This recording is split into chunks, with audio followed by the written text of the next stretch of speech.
На сегодняшний день школьники по всей республике находятся на каникулах. В Минобразования отметили, что учебный процесс начнется 11 ноября, а в каком именно формате он продолжится, пока рассматривают, предлагая различные варианты. Первый этап, это мы говорим, где независимо от формы собственности образовательного учреждения не более 300 учащихся. Второй вариант у нас был предложен более 600 детей, но первый класс, 5, 9, 11.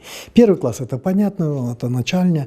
5 идет, это завершают начальную, идут уже в среднюю школу. 9, 10, 11 они получают документы государственного образца. Третий вариант мы предлагаем индивидуальный подход, персональный подход к каждой школе.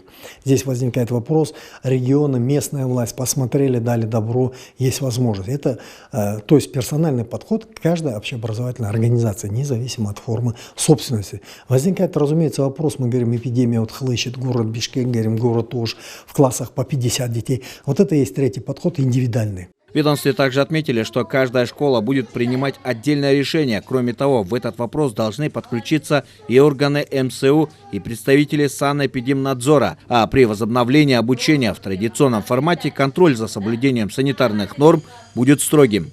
Перед тем, как открыть школу, администратор школы что должен делать? Естественно, он должен провести генеральную уборку, дезинфекцию территории внутри помещения, обеспечение школ санитайзерами, маломоющими средствами, дезсредствами, организация утреннего фильтра или входного фильтра, чтобы перед входом в туалет и в пищеблоке, то есть в столовой, обязательно должны быть установлены умывальники с водой, с мылом, с антисептиками.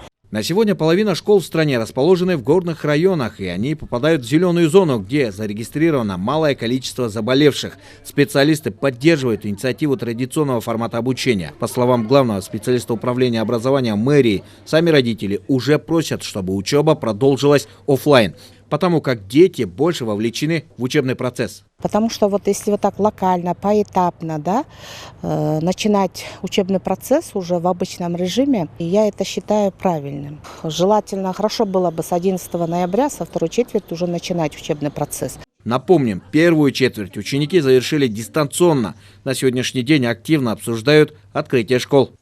Улан Касенов, Ирлан Джунушалиев, Чингис Джумагулов, Алато 24.